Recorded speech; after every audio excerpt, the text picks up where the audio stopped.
towards the end. So I just collected my thoughts.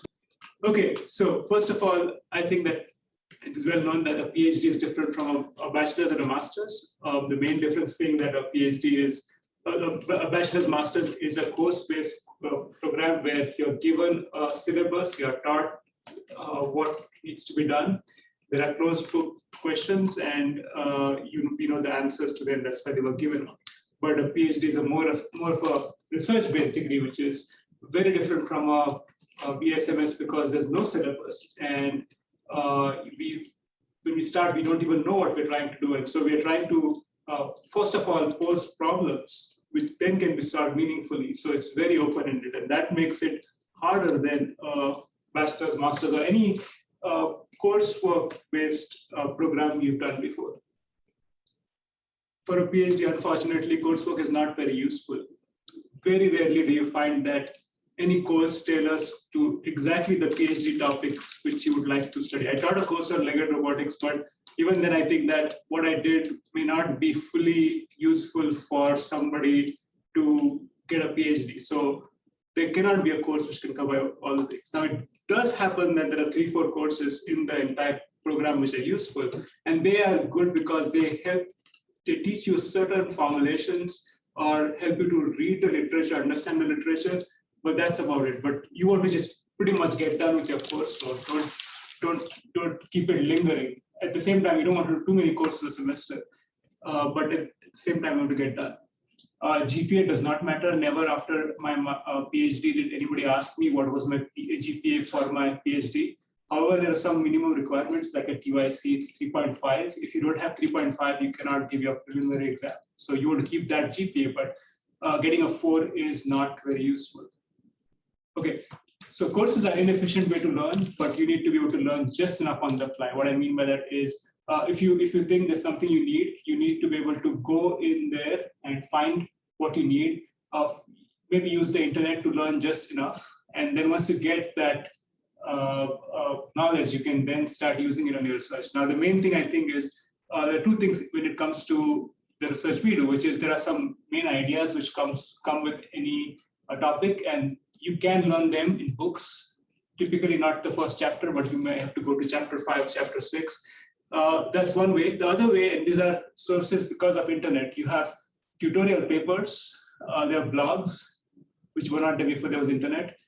YouTube surprisingly has a lot of content, and some of the videos are really short and help you to understand something which will take you probably a few hours to learn through books. There are resources to get code, GitHub and MATLAB Simple just two, but there are other ones too. And really the point is not to write your own code if there's code out there. It's just not worthwhile. And the whole thing about plagiarism doesn't really hold here for code because people reuse code all the time. And then the most, if they're sharing code, they will put a note saying that this code was taken from whatever. And that's a good practice. You should give credit to people when they deserve it. But there's no problem in reusing the code. Okay, so there is a big difference between what a PhD student does and what a regular job entails. So if you got a job, you will be expected to work 5 days a week, 8 hours per day, it's 40 hours. But you're really, as a research assistant, you're not working 40 hours per week, you're working more than that. When I say you're working more than that, doesn't mean that you're sitting in front of your computer or working in the lab for 24 hours. Many times you may not be in the lab for all 8 hours, you may be in the lab only for 3-4 hours, but whenever you are awake, you're probably thinking about your problem. And then the thing about thinking about your problems this fashion is that insights comes in times and fashions which you rarely expect. Maybe you were walking down the street and you were thinking about a problem and you got a solution of something which it took you like days and days to not figure out. And it's important that when you see that, you take notes because what you thought you remembered will just be forgotten. So what I try to do is, I usually don't carry a paper, but I do just send myself an email, short email, and then I can go back when I'm near my computer. I can just use that to take notes or elaborate on whatever that is. Okay, so it is this thing that is, it's not an endless game where you are working for years and years. There's like so many years before funding drains out and you want to finish early, right? And figuring out what you really need to graduate is very important, and you want to start that right in the beginning.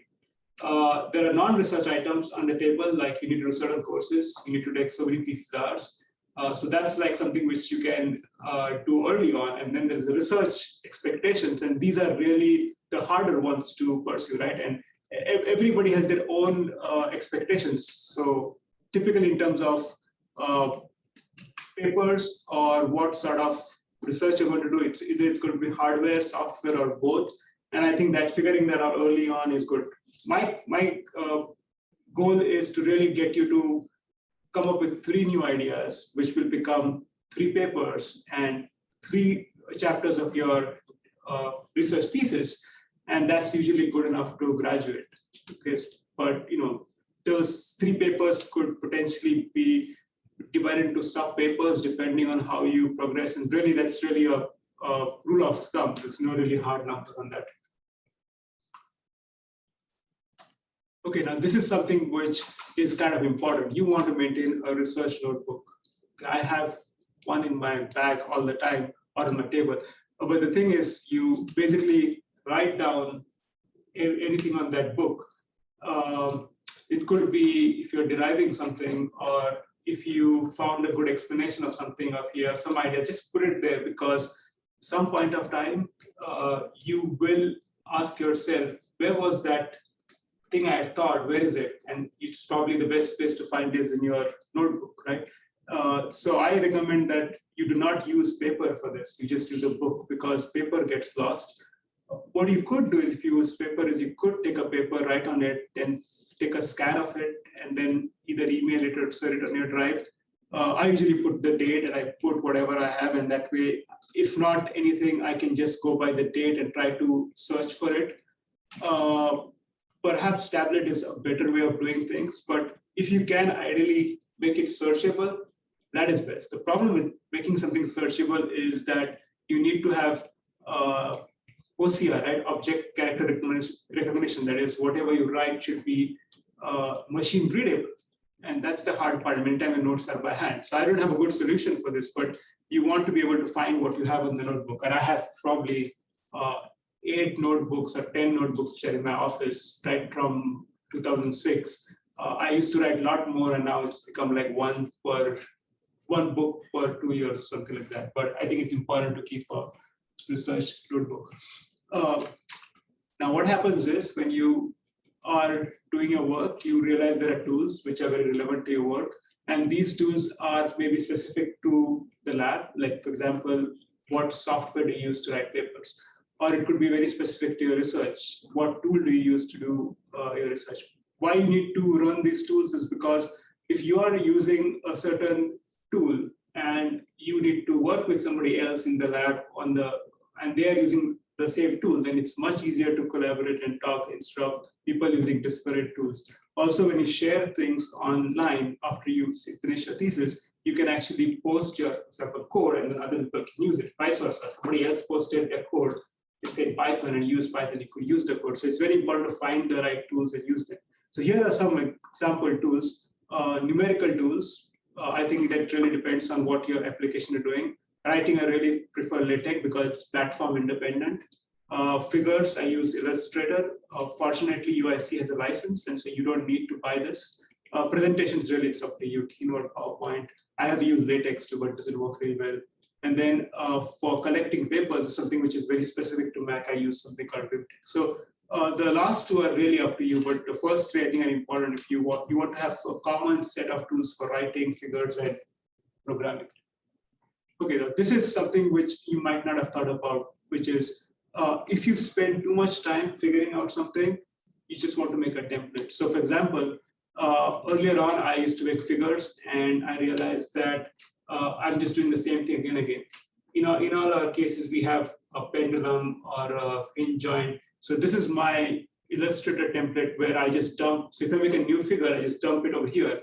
And then if I want to make a hinge joint, I just pick it up from here and then use it for my work. And that way it just speeds up work. But you want to do this not only for figures, I also do it for code.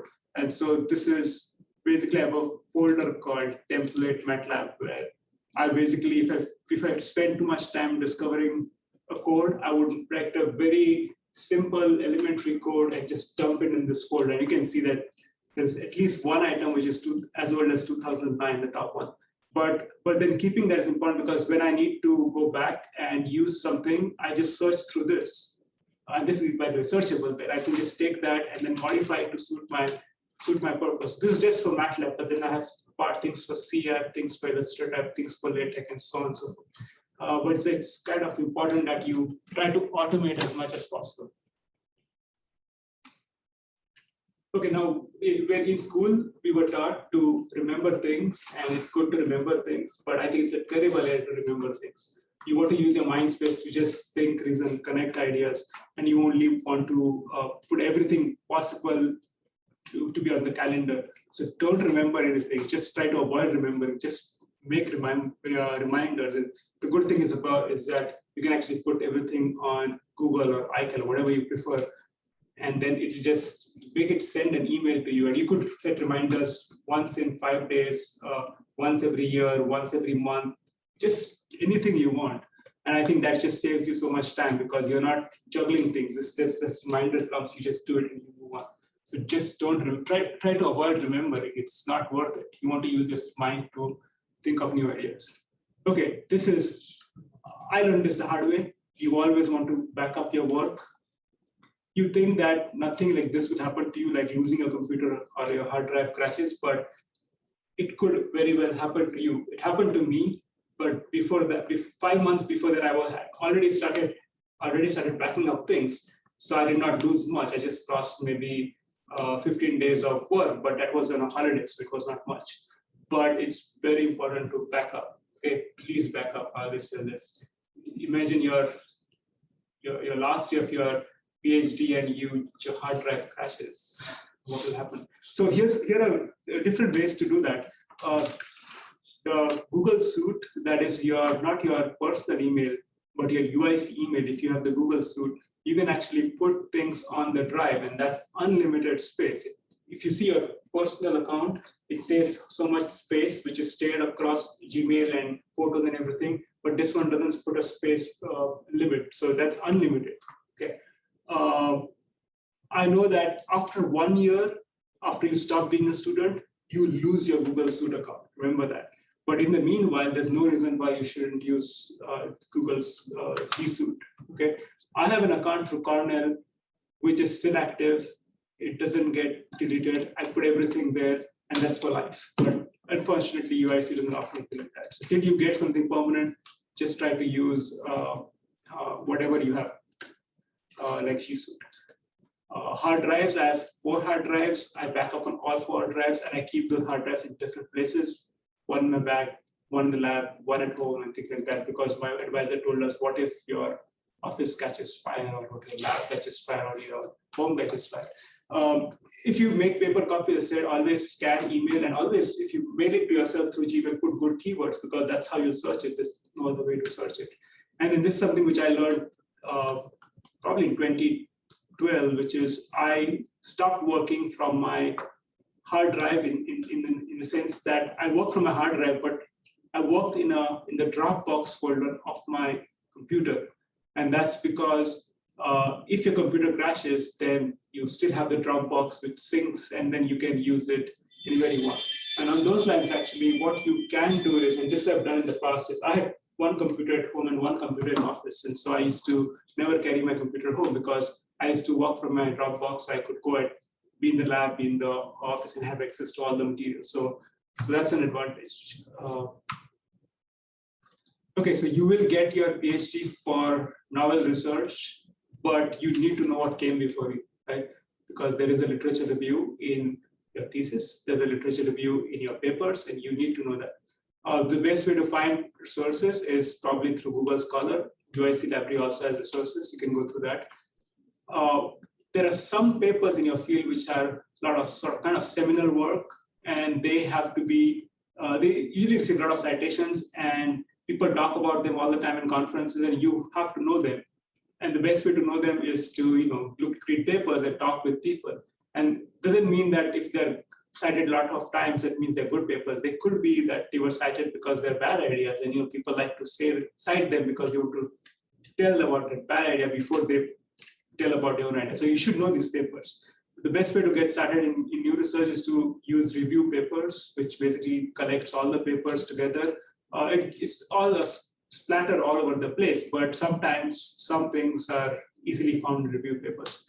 If you want new papers, and this is what I've been doing lately, is you can put a Google Scholar alert. So these are like 3 alerts I have on my Google Scholar. So if you go to Google Scholar, make a profile, then you can actually put what alerts you want. So every day or every 2 days, I get these emails which has 10 results for those 3 readers. And I just skim through them. I don't even read those. I just skim through them. If I find a paper which is interesting, which is maybe one or 2 papers per week, I just skim through it. But just knowing that who the author is and what they're doing, looking at the figures, gives you a lot of information which you would not get if you didn't have these alerts.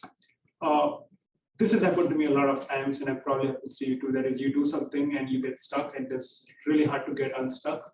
But that's like the very core of being productive, is to be able to get unstuck. And I would say that there's no one solution to this. Everyone has his own way, and you need to find your own way. What I think has worked for me is, if you are doing something for 1 or 2 hours and you probably are working too hard, you should just stop working on it, take a break.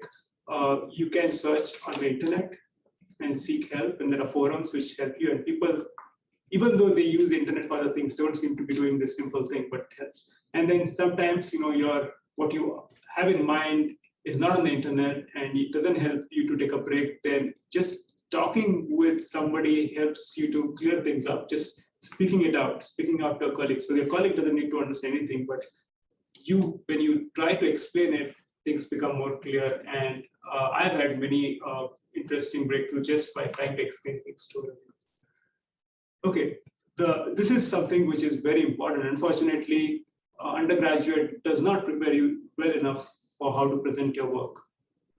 Presentations are important because your PhD defense is a presentation. Job talks are presentations, and at your job, you might be told to give a presentation. Right? Now, people think that presenting is about being talented, but no, you can actually learn these things. What I think I like to do, and I think this is what is important, is to keep your presentations to maximize the number of pictures, photos, videos, because people can understand them quickly. Try to avoid equations. If you have an equation which you can explain through a figure, that would be fantastic. Use phrases, just avoid sentences. If it is a sentence, then you just need to write it, put it in the paper, not in the presentation. The key behind putting phrases is that you want to put this phrase so it can help you to remember what is you're going to think. Points, not like sentences or paragraph which you read. And then you need to tailor presentation to the audience. You can't give the same presentation you're giving to your colleagues to high school students, or for that matter, the general audience. So you're talking with a person who is not a technical person. You talk with them. That's a book I found which is quite good. I read this during my job talk, and I used it to make my own presentations. I recommend that book. Okay, so the other thing which undergraduate school does not teach you is how to write scientific work. There's a lot of emphasis given in school on literary work, like writing essays and things which are, I think, not scientific work.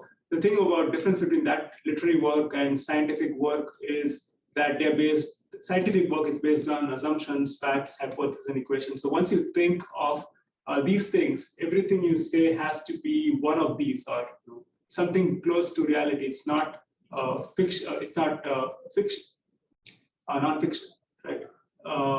You don't make up things. You just make things up based on what you know and so on. And so it's got a very good structure, good flow, and things make sense because they are based on things which are rooted on what people have done in the past. So again, you don't need talent to be a good writer. You just need to know how to write. And you do that by practicing and by referring to books.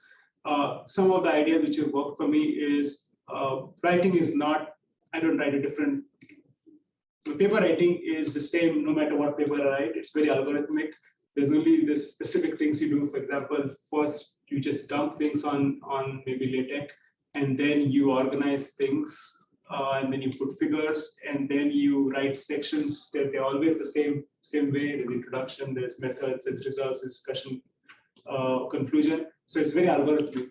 A lot of it is actually about writing and improving. Your first draft is not your final draft. This is something which people do not know, is that there are free resources available for proofing. So you can actually copy paste your stuff in Grammarly or ProWriting Aid and actually correct syntax errors and avoiding passive tense and so on. What else? There are other resources which I found handy. Those are 3 of them. The last one is, the first 2 are about just writing in general, but the 4th one is just like a blog, like maybe a half-page blog, and I really follow. I like that particular blog to write all my papers. It just tells you how you do research. When you are doing research, how does that translate to a paper? There's a certain, there's a 4 easy steps, and I really love it because I love it so much that I followed it ever since I first saw it in 2015 or something like that. Okay, so sometimes you are going to learn a skill, and that skill has nothing to do with your research. And an example is touch typing, right? How many of you know touch typing? Touch typing is when you don't see the keyboard. Yeah. So this is something which I did not learn in school, but I wanted to learn it. And then the way I did it was, I just, after food, your mind is not that sharp, and I just started doing it after lunch and dinner. I used to just spend like 30 minutes to an hour doing it. And there are like these tools the softwares to do it, right? So just put in a little bit of time every day, and I think it just adds up very quickly, and you get a lot out of that few minutes, a few half hours every day. Things you can learn this way are writing, write every day, literature review, read every day, learning a new tool. It could be Illustrator, for example, do it every day. When you're doing something like Illustrator learning, I would recommend that you don't learn it. You want to find a purpose and learn it. So if you have making a paper, then you might want to spend 30 minutes learning how to make those figures for yourself. And there are some tricks within Illustrator which you want to learn. Like there's something called layering, which I think other softwares don't have, which I found very helpful. And there are other things too. Okay, this is something which you might realize too late. That is, you graduate, you would need letter writers. And these are professional writers, not your friends, right? When you ask somebody to write a letter, like when people tell me to write, I typically have to write about the personality. Is this person team player, friendly, hardworking, so on. But that is usually not good enough, because if I put generic things which are easy to notice, it doesn't really make a splash. What really makes a splash is that I provide some evidence, right? For example, if I say that this person is hardworking and this person wrote 4 papers by himself or herself, or did critical experiments in lab. So you need to help the letter writer write this letter which has evidence. And the only way you can get the letter writer to have evidence is that you interact with this person more than just saying hi and so on, right? So if you look at how many letter writers you need, typically you need 3 for company jobs and anywhere between 3 and 6 faculty jobs. Where do you find letter writers? Your advisor is probably going to write you a very strong letter, but that's probably the easier one because you'll be interacting. The other ones you can find letter writers are, you do courses with the professor, you can tell the person to write. If you're a teaching assistant with a professor, you tell him or her to write a letter. However, I would say that these letters should be kept to maybe just 1 out of 3 or 1 out of 6. You don't want to have too many letter writers from describing your coursework or teaching assistantship, because they really don't matter too much as research does. So the other place you can find letter writers conferences. If you find a professor, you talk with them, or industry folks, you talk with them, and you have interactions beyond just talking once. That would be good. People, when you email people, if you ask them, I'm so much interested in working with you. Can I work with you? Those emails usually don't get replies. emails which you will get replies if you tell somebody, I read your paper and I found that this part was not clear to me. Can you help me out? I mean, it can be so broad. It has to be more specific so that this person doesn't spend an awful lot of time recollecting it. Or, I looked through this, I was trying to implement this code, I tried this. Is it possible for you to share your code? Things like this usually get a higher response rate than emails asking for help. They want to see that you've done some work and you are asking for a little bit more information. You want to maintain a personal website. Now, some people don't do that. They just have their profile on LinkedIn. If you do that, just ensure that your LinkedIn profile is up to date. And that's because when you go for a talk or you send your resume, it's very likely that recruiters will search you.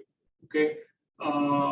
So they could search you and they could find you on Facebook, and then you might have done some inadvertent things, and then they will not like it. So you want to be careful, mindful about those things. People are searching you; they are just not going by your resume.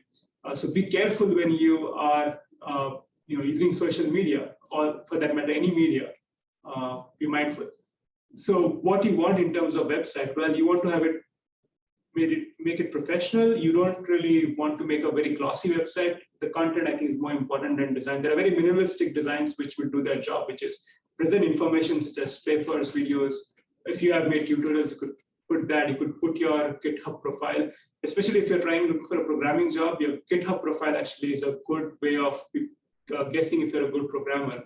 I know a person in industry who told me that the way they hire people is they look at the GitHub profile, and this is something which is very hard to fake. You can't fake activity over 5 years on a GitHub profile. You better be developing code and posting it on GitHub profile, and you can go and see GitHub that people are, how many times you have been active on GitHub. So this is something very hard to fake, but if you're looking at programming jobs, that's what sometimes people like to see. Up-to-date LinkedIn profile, and then some people also like to fish out papers from Google Scholar, ResearchGate. So have those things. ResearchGate, not so much, but Google Scholar, yes. They like to look at the citations and who you work with. So you could add all those things. Now, before you graduate, and hopefully long before you graduate, you have figured out what you really want to do after PhD. The earlier you figure this out, the better it is. It turns out that you want the training which you want to seek might differ based on what you want to do after PhD. Rare cases, people are tired of engineering, for example, and go into law. That's fine. Then they just want to on a PhD. That's fine. But then other people who are interested in either industry or academic job, that's how I see it. And then the academic job in particular, there are so many subcategories. You could look at a research university where your job is mainly to research, or it could be a teaching university where your job profile is mainly to teach. And if you're looking for a research university, then you probably want to have more papers, right? Clearly, if you're doing into a teaching university, then you probably want to develop more teaching experience, try to get more responsible in terms of teaching. First becoming a research assistant, but then trying to become a lecturer, and then perhaps taking workshops. It's called continuous improvement. You attend workshops so you can improve as a teacher and so on. So it's really, your training will differ. And then after PhD, you could either jump directly to tenure track, and then it's pretty stressful in terms of what you need to achieve as a tenure track. You need to get tenure, you need to publish, you need to advise, and so on. And some people are not ready for that. I was not ready, so I just thought postdoc was a safer bet, where in 2 years you work with somebody as like a glorified PhD student, right? So you get a little bit more salary, but you get more experience, and then hopefully that helps to get a tenure job. Okay, so where and when to find jobs? So jobs don't come immediately when you start looking. However confident you are of your profile, I would say it takes about 3 to 6 months at the minimum. So you want to start early. So if you think you're going to graduate end of fall, then you want to start maybe perhaps beginning of summer and not beginning of fall, because that doesn't meet 3 to 6 months requirement. A year before is also good, but you don't want to be too early, because then when people will interview you, they'll say, oh, you're not ready. You wasted our time. So don't do that. Places to find job. Actually, conference is a good place. My postdoc worked through a conference. Meeting people see you at a conference. These are technical conferences. They know you and then they'll hire you. This is perhaps the best way to get a job. The other ways for academia, there is essentially higher ed jobs in academic keys. Those are the places where I've used for my job. And these are places where there are jobs are posted depending on the field, right? And you can use that to shortlist and find which university you want to apply. There are mailing lists, and I highly recommend that if you are doing robotics, join this mailing list, Robotics Worldwide. They have postings on jobs, on workshops, on conferences, on paper submissions, new books, everything related to robotics there. So join that. And then surprisingly, I didn't believe this, but social media, Twitter and LinkedIn are surprisingly good at getting jobs. Many postdocs actually advertise through Twitter. And they just come to you because you are a friend with someone and it showed up on their profile, and so it shows up on your profile. But that's like a great way to find jobs. Okay, the last one is, this is very important. This is like, you don't want to come out of a PhD just burnt out. That is like, it's the end of the world and nothing's going to work. So you don't want to just do it like a sprint. You want to take breaks. You want to have hobbies, and you want to be careful about your health, nutrition, etc. And what you do and how you do it is really up to you. But just don't burn out. It's very important that you take breaks. Okay.